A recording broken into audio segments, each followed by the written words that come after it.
আমি আসলাম কোত্থেকে, আমি যাচ্ছি কোথায়,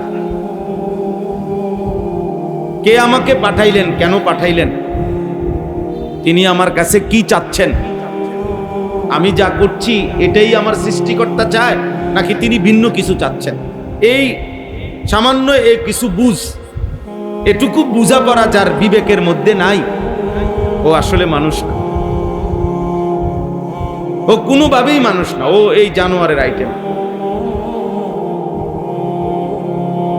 জানোয়ারের আইটেম।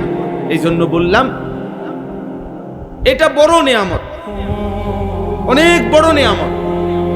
কমপক্ষে গোটা পৃথিবী তুমি চিনলা না, কিন্তু কমপক্ষে তুমি নিজের ব্যাপারে বুঝলা আমি একজন মানুষ, আমি একজন মুসলমান, আমার একজন সৃষ্টিকর্তা আল্লাহ আছেন, আমার জীবন চলার জন্য আমার একজন পথ প্রদর্শক নবী আছেন, প্রিয় নবী সাল্লাল্লাহু আলাইহি ওয়াসাল্লাম।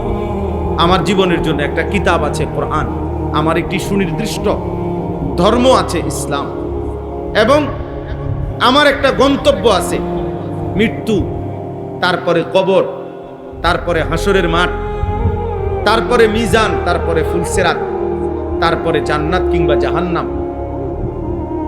এই যে একটা ধারাবাহিকতা, এতটুকু বুঝ, আমি মানুষ, আমি মুসলমান, আমার আল্লাহ আছেন, আমার নবী আছে, আমার কিতাব আছে, আমার ধর্ম আছে, আমার মৃত্যু হবে, আমি কবরে যাব, সেখান থেকে আমাকে একদিন হাসরের ময়দানে উঠানো হবে, বিচারের মাঠে আমার আমল নামা মিজানের পাল্লায় ওজন হবে, আমাকে ফুলসিরাত পার হইতে হবে, হয় জান্নাতে পৌঁছতে হবে নয়তো জাহান্নামে পৌঁছতে হবে।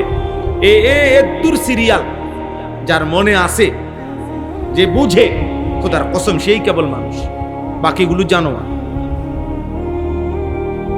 বাকিগুলো হাইওয়ান আর জানোয়ারের মতো শুধুই ভোগ করছে দুনিয়া, খাইতেছে, ঘুমাইতেছে, পেশাব পায়খানা করতেছে, এতটুকু। দোস্ত, এদিক সেদিক তাকাইলে একটু পর পর লোক আসবে, এটা তো রাস্তা, তোমরা এদিকে তাকায়ও না ভাই, আল্লাহর ওয়াস্তে। ধৈর্য না কুলাইলে চলে যাও ভাই, আমি আবারও বলছি,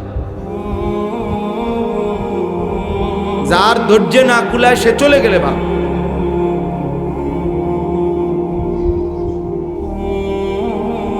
মূলত তাইলে আমি এই কথাটা বললাম, আবারও বললাম, আমাদের এই ছোট্ট হিসাব, ওই যে দেখবেন আউলিয়ায়ে কেরাম, বুজুর্গানে দিন, যুগ যুগ ধরে সব তরিকার পীর সাহেবরা, আউলিয়ারা এটা বলে যে এটা আউলিয়াদের কথা, হাদিস না, পীর বুজুর্গদের কথা, মাশায়েখদের কথা, যে নিজেকে চিনলো সে আল্লাহকে চিনল।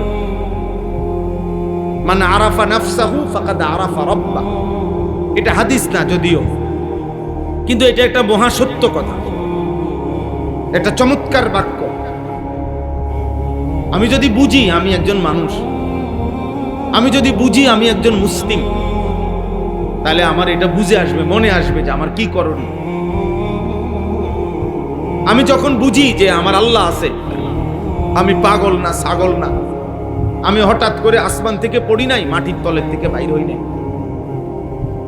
আমাকে সুনির্দিষ্টভাবে এক মহান আল্লাহ ধারাবাহিক স্তর অতিক্রম করে আমাদেরকে এই পৃথিবীতে পাঠিয়েছেন। আল্লাহ তাআলা বলছেন, তুমি মাটির অস্তিত্বের মধ্যে ছিলা বান্দা, সেখান থেকে নির্দিষ্ট পরিমাণ খাদ্যের মাধ্যমে আমি তোমার বাবার বীর্যে তোমাকে পরিণত করেছি, বাবার বীর্য থেকে নির্দিষ্ট সময়ে তোমাকে মায়ের রেহেম জরায়ুতে, গর্ভে আমি পৌঁছাইছি, সেখান থেকে সুনির্দিষ্ট সময় 9 মাস আমি আল্লাহ তাআলা পূর্ণ করে হাত, চোখ, নাক, কান, সারা দেহ সাজিয়ে আমি আল্লাহ তাআলাই মায়ের পেট থেকে তোমাকে পৃথিবীতে পাঠিয়েছি। পৃথিবীতে তুমি প্রতিদিন আমার হাতে, তুমি ছিলা কোলের বাচ্চা, হইলা কিশোর, হইলা যুবক, হইলা বৃদ্ধ, দুর্বল, গেলা কবরে। প্রতি ঘন্টা আমি পরিবর্তন করছি তোমার, আমি নিয়ন্ত্রণ করছি, আমি নিয়ন্ত্রণ করছি। অতএব কোনোভাবেই তুমি পৃথিবীর সকল শক্তি দিয়ে হলেও আমি আল্লাহর বাঁধন থেকে ছুটতে পারবা না। আমরা প্রত্যেকে আল্লাহর বাঁধনেই। এই জন্য দোস্ত, ছোট বড় সবাইকে বলি, বাপ তুমি যদি তোমাকে না চেনো, না বুঝো, ওই ছেলে, ওই বেয়াদব, সরেন থেকে সর, যাও বেটা এখান থেকে, বাইর হ, মোবাইল নিয়ে বাইর হ, বাইর হ বেটা, আহাম্মক কোথাকার। বয়সের চাইতে বড় মোবাইল নিয়ে এসে পড়ছে। জালেম ওই মা বাপ, মনে রাখবা ভাই, তোমাদের অসংখ্য সন্তান আজকে বরবাদ হয়ে গেছ তোমাদের মা বাবার গাফলতির কারণে, অভিভাবকের খামখেয়ালির কারণে। তোমরা সুখ খুঁজতেছো, আনন্দ খুঁজতেছো মোবাইলের মধ্যে, কিন্তু একদিন, আজ না হোক কাল, একদিন তোমরা বুঝবা, টের পাবা, মোবাইল তোমাদের জীবন থেকে কেড়ে নিয়েছে বেশি, দেয় নাই কিছু। একদিন হিসাব মিলাইলে দেখবা তোমার হায়াতের শত শত ঘন্টা, মিনিট, সেকেন্ড তোমার হায়াতের এই মোবাইল কেড়ে নিয়েছে, বিনিময়ে তোমাকে কিছুই দেয়। এই পৃথিবীতে এই পর্যন্ত মোবাইলের বরকতে কেউ জ্ঞানী হইছে যে আজ মোবাইলের কারণে আজকে আমি এত বড় জ্ঞানী, মোবাইলের কারণে আজকে আমি এত বড় ধনী, মোবাইলের কারণে আজকে আমি এত বড় নেককার, এমন একজনও নাই, একটা পাগলও নাই, একটা ছাগলও নাই, আমার কেউ নাই রে আব্বা, কেউ নাই।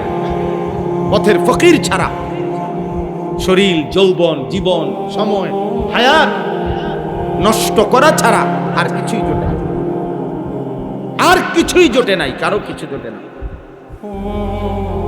এই মোবাইল শুধুই কেড়ে নিচ্ছে প্রতিদিন। আর যদি কিছু না যায়, তা আমার ঘন্টাগুলো যায়, আমার হায়াত যায়, আমার মিনিট যায়। এই আমার জীবনের অংশ, আমার হায়াত নির্ধারিত, আমাদের বয়স নির্ধারিত। আমরা হাজার ভালো কাজ করিলেও আমাদের হায়াত বাড়বে না, আমরা হাজারো মন্দ কাজ করিলেও আমাদের হায়াত কমবে না। হায়াত হায়াতে সুনির্দিষ্ট, লিকুল্লি উম্মাতিন আজাল, প্রত্যেক জাতি, গোষ্ঠী, ব্যক্তির মৃত্যু নির্ধারিত, নির্ধারিত। তাইলে একটি সুনির্দিষ্ট হায়াত সময় থেকেই তোমার প্রতিদিন কমতেছে, কমতেছে। তুমি সবচেয়ে বড় ধনী হলো হায়াত বাড়বে না, আর সবচেয়ে বড় ফকির হলো হায়াত কমবে না। কেউ যদি ইবাদত করতে করতে আব্দুল কাদের জিলানীও হয়, তবুও নির্দিষ্ট সময়ে মৃত্যু হবে। কেউ যদি নাফরমানি করতে করতে ফেরাউন নমরুদ হয়, তবুও মৃত্যু হবে। একেবারে সুনির্দিষ্ট, একদম সুনির্দিষ্ট। এটাই আমি বলতেছিলাম, এতটুকু উপলব্ধি করা উচিত। একজনই বুঝো, একজনই,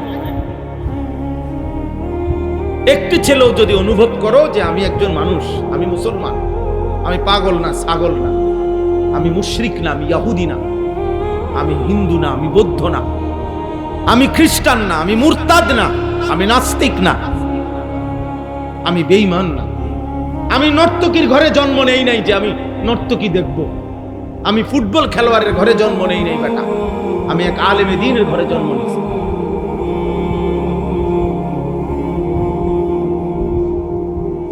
আমি কেন ফুটবল খেলোয়াড়ের মতো সাজবো, কেন ক্রিকেট খেলোয়াড়ের মতো সাজবো, কেন? আমি তো ফুটবল খেলোয়াড়ের ঘরে বড় হই নাই, আমি তো ক্রিকেট খেলোয়াড়ের ঘরে বড় হই নাই, আমি তো সিনেমার নর্তকীর ঘরে বড় হই নাই। আমার মা পবিত্র মা, আমি মায়ের পবিত্র দুধ পান করছি, আমি পবিত্র মায়ের গর্ভে জন্মগ্রহণ করেছি। আমি রাস্তার নর্তকী, বেহায়া নারী, মোবাইলের উলঙ্গ নারীর ঘরে জন্ম নেই নাই। এতটুকু বুঝো মিয়া, নিজের মার কথা মনে করো, নিজের বোনের কথা মনে করো। যখন তুমি নারী দেখো, অস্থির ছবি দেখো, একবার ভাইবো, তোমার মাকে যদি এমন উলঙ্গ বিবস্ত্র কেউ দেখে, তোমার বোনকে যদি কেউ দেখে, রক্তে যদি মানুষের রক্ত থাকে কারো, সে মেনে নিবে এটা? কথা বলে না, কেউ মেনে নিবে এটা? তো তুমি কেন অন্যের মাকে দেখছো? তুমি কেন অন্যের বোনকে দেখতেছ? আব্বা,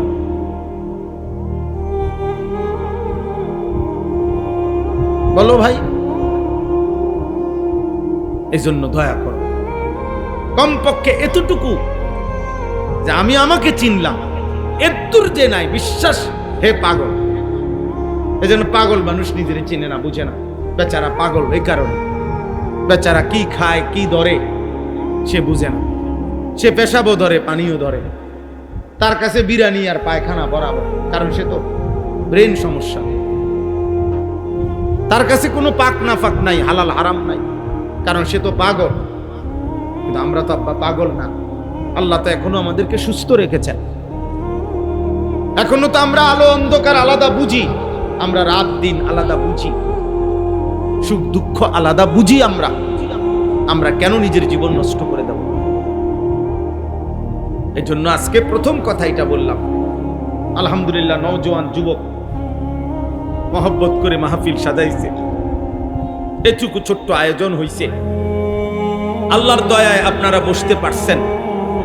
একটি মাহফিলে, একটি ওয়াজে পৃথিবীর সব কথা বলে শেষ করা যাবে না, কিন্তু এটা মনে রাখতে হবে, কমপক্ষে আমি যেন আমাকে না বলি, আমাকে না বলি। কোন মানুষের উপরে আল্লাহর সবচেয়ে বড় আযাব কোরআনের তাফসীরে আছে। কোন মানুষের উপরে আল্লাহর সবচেয়ে বড় শাস্তি কি দুনিয়াতে? কোন মানুষের উপরে আল্লাহর সবচেয়ে বড় দুনিয়াবী শাস্তি হলো, আল্লাহ তাকে যাকে আত্মভোলা করে দেয়, অর্থাৎ যার আর মনে থাকে না কবর, হাসর, আখিরাত, পরকাল, মৃত্যু, হালাল হারাম, পাক নাফাক, জায়েজ না জায়েজ, এই বুঝ, এই অনুভূতি থেকে দূরে সরে যায়। খোদার কসম, কোরআনের তাফসীরে আছে, ওইটাই হচ্ছে ওই ব্যক্তির উপরে আল্লাহর সবচেয়ে বড় লানত, সবচেয়ে বড় আযাব, সবচেয়ে বড় মুসিবত। দিনের পর দিন যার কাছে হালাল হারামের কোনো আর পার্থক্য নাই, পাক নাফাকের কোনো পার্থক্য। দিন যায়, মাস যায়, সপ্তাহ যায়, রাত শেষ হয়, ভোর আসে, কখন কোন নামাজের ওয়াক্ত হয় সে জানে না। ফজরের আজান হয় কখন সে জানে না, ফজরের ওয়াক্ত হয় কখন সে জানে না, কোনটা হালাল কোনটা হারাম সে জানে না। তার কাছে মদ মধু বরাবর, তার কাছে সালাম গালি বরাবর, তার কাছে ব্যবসার টাকা সুদের টাকা বরাবর, তার কাছে মা বোন আবার অন্য ভিন্ন নারী বরাবর, সব এক। মার দিকেও তাকায়, নর্তকীর দিকেও তাকায়, কষ্টের টাকাও খায়, সুদের টাকাও খায়, সালামও দেয়, গালিও দেয়। হ্যাঁ, একদিকে গোসলও করে, আরেকদিকে পেশাব করে পানিও লয় না, পাক নাফাক বরাবর বরাবর। কারণ হাইওয়ান যে, পাগল যে, মাথা খারাপ যে, মানুষরূপী পশু যে, এই কারণ পার্থক্য নেই। এই জন্য বললাম, ওয়ালা তাকুনু কাল্লাযীনা নাসুল্লাহা ফাআনসাহুম আনফুসাহুম। আল্লাহ তাআলা কোরআন কারীমের মধ্যে বলছে, বান্দা ওই মানুষদের মতো হইও না যারা আমি আল্লাহকে ভুলে গেছে, ফলে আমি তাদেরকে তাদের পরিচয় ভুলাই দিছি। আজ তারা আর নিজেকেই চেনে, আজ নিজেকেই বুঝে না। এর চাইতে বড় আফসোস আর কিছু। তোমরা বলো ভাই, তোমরা এই যে কিশোর ছেলে, বলো আব্বা, তোমাদের যাদের চুল মুশরিক বেঈমানের মতো, তোমার কি আসলে মনে আছে তুমি মুসলমান? প্রিয় ভাই বলো, একজন বিবেক থাকলে বলো। তোমরা যারা এশার নামাজ এখন পড়লা না, তোমাদের মনে আছে তোমরা মুসলমান? আমি এখান থেকে গাড়ির থেকে নাইম্মা দৌড়াইয়া গেছি, জামাত ধরছি, অথচ আমি এখানেও দেখছি, এখানেও দেখছি মুসলমানের বাচ্চা ভিডিও করতে, ছবি তুলতে ব্যস্ত। কত বড় নিকৃষ্ট বেয়াদব, কত বড় জঘন্য বেয়াদব, এত বড় বেয়াদব যে মসজিদের সামনে ছবি তুলতেছে, কিন্তু আল্লাহর ঘরে নামাজ হইতেছে। আহ, তোর উর্ফে খোদার কত বড় লানত! আল্লাহ তোরে মসজিদে ঢুকাইল, তো মুসলমানের ঘরে বড় হয়েছে। ছি ছি ছি, থু বেনামাজ, থু তোর কপাল, থু তু, আফসোস তোর কপাল, আফসোস, লানত বেটা ওই জীবনের উপর যে মসজিদের সামনে দিয়ে হাইটা যায়, মালিক তারে মসজিদে ঢুকায়। ছি ছি ছি,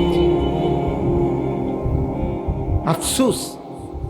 আল্লাহর নবী সাল্লাল্লাহু আলাইহি সাল্লাম বলেন, মসজিদের সাথে যার দিলের সম্পর্ক, খোদার কসম নবী বলছে আল্লাহ তাআলা তাকে কিয়ামতের দিন আল্লাহর আরশের নিচে ছায়া দান করবে। যে 7 ধরনের ব্যক্তিকে আল্লাহ পাক কিয়ামতের দিন আল্লাহর আরশের ছায়া দান করবে, তার মধ্যে এখানে একজন হলো ওই ব্যক্তি যার দিল মসজিদের সাথে লেগে আছে, দিলে যার মসজিদের প্রতি ভালোবাসা। রাজুলুন কলবুহু মুআল্লাকুন বিল মাসাজিদ, যার অন্তর মসজিদের সাথে ঝুলে থাকে, দিল পড়ে থাকে মসজিদে, অন্তর পড়ে থাকে মসজিদে, বাইরে ঘুরে কিন্তু দিলের মধ্যে মসজিদের প্রতি ভালোবাসা। আবার কখন আজান হবে, আবার কখন জামাত হবে, মসজিদে যাব কখন, এই ভালোবাসা নবীজি বলছেন আল্লাহ পাক তাকে কিয়ামতের দিন আল্লাহর আরশের নিচে ছায়া দান করবে। সুবহানাল্লাহ। কোরআনুল কারীমের মধ্যে আছে, নবীজি বলছেন আর আল্লাহ বলছেন সূরা তাওবার মধ্যে আছে, যে মসজিদ আবাদ করে, মসজিদ আবাদ করে, আল্লাহ বলছে তুমি সাক্ষী দিতে পারো যে সে আল্লাহর প্রতি ঈমান রাখে, আখিরাতের প্রতি ঈমান রাখে, আখিরাতের প্রতি ঈমান রাখে। আর মসজিদের সবচেয়ে বড় আবাদ মসজিদে নামাজ। যে মসজিদে নামাজ হয় না, ওইটা ভবন দিয়া কি হবে? আল্লাহর নবী সাল্লাল্লাহু আলাইহি সাল্লাম বলছেন প্রত্যেক মসজিদের কিছু খুঁটি থাকে, ইন্না লিল মসজিদে আওতাদান, প্রত্যেক মসজিদের কিছু খুঁটি থাকে, খুঁটি, পিলার। নবীজি বলছেন প্রত্যেক মসজিদে 5 ওয়াক্ত যে মানুষগুলো নামাজ পড়ে ওরা ওই মসজিদের খুঁটি, পিলার। কি কথা? নবীজি বলছেন ওই মুসল্লিগুলোর জন্য প্রত্যেক মসজিদের যে খুঁটির মতো 5 ওয়াক্ত নামাজ পড়ে যেই মুসল্লিরা, এদের জন্য আল্লাহ পাক আলাদা ফেরেশতা নিয়োগ দিয়ে রাখে। ওই ফেরেশতারা প্রতি ওয়াক্তে নামাজের সময় ওই নির্ধারিত মুসল্লিদের খবর নেয়, তারা আসলে তাদের জন্য রহমত মাগফিরাতের দোয়া করে। কসম আল্লাহর, নবীজি বলেন যদি তারা মসজিদে না আসে, আল্লাহর ওই ফেরেশতারা তাদের খবর নেয়, যদি অসুস্থ হয় তাহলে তার জন্য আল্লাহর কাছে শিফা, সুস্থতা কামনা করে দোয়া করে। পেরেশানি থাকলে আল্লাহর কাছে দোয়া করে, আল্লাহ আপনার বান্দা পেরেশানিতে আছে, আপনার সেজদা দিতে জামাতে আসতে পারে নাই, আপনি তার পেরেশানি দূর করুন। বদনসিব বেটা, মুসলমানের বাচ্চা বেটা, মসজিদ চিনস না বেটা, নামাজি চিনলি না, না বেঈমান হইলি না ইমানদার হইলি, কিছুই তো হইলি না বেটা, কিছুই তো। কোন ইহুদির বাচ্চা তো তোদেরকে নিবে না বেনামাজি।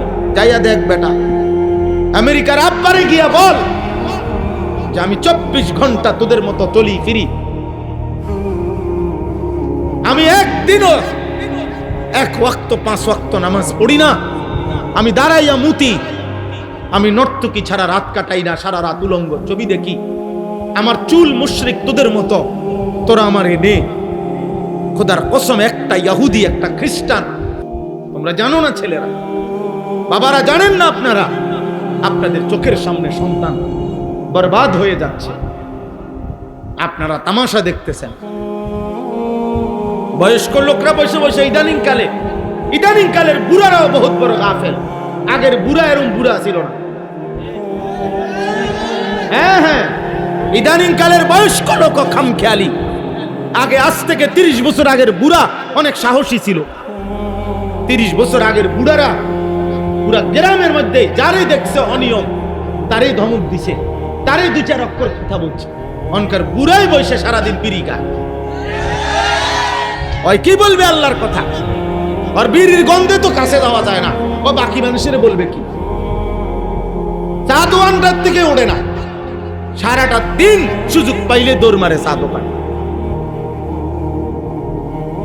যিনি বলেন, বলে হুজুর না আমি বলি, আমনে ভালো, আমনেরে বলছি, ঠিক আছে না?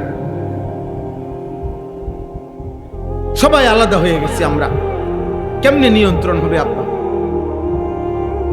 যেখানে আপন কন্যা, আপন বোন, 8 বছরের বাচ্চা মেয়েও যেখানে নিরাপদ না, যে মাটিতে, তোমরা টিকবা কেমনে আব্বা?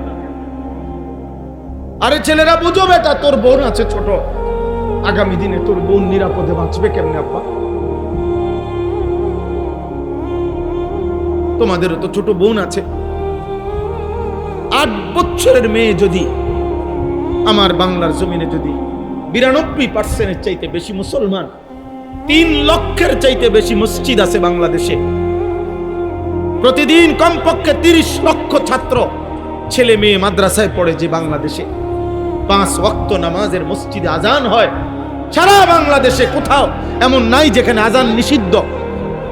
তাহলে সারা বাংলাদেশের কোনায় কোনায় যেখানে 5 ওয়াক্ত নামাজের আজান হয়, যেখানে এত কোটি কোটি মুসলমান, সেখানে যদি 8 বছরের মেয়ে ধর্ষিতা হয়, 8 বছরের মেয়ের যদি কল্লা শরীর থেকে কাইটা আলাদা করে ফেলা হয়, এতটা ছোট্ট মাসুম মেয়ে, ও আখিরাতে গিয়ে কি বলবে, আল্লাহর কাছে কি বলবে? ওই ছোট্ট মেয়েটা যদি হাসরের ময়দানে দাঁড়ায়া আল্লাহকে বলে, আল্লাহ আমার জাতির এতগুলো মানুষ বেঁচে থাকতে আমি 8 বছরের মেয়ে আমার এভাবে মেরে ফেললো, আমার শরীরটা 2টা টুকরা করে ফেললো, তাহলে বলো আব্বা, বলো বলো ছেলেরা, তোমাদের বিবেকে যদি লাগে তোমাদের বোন আগামী দিনে নিরাপদ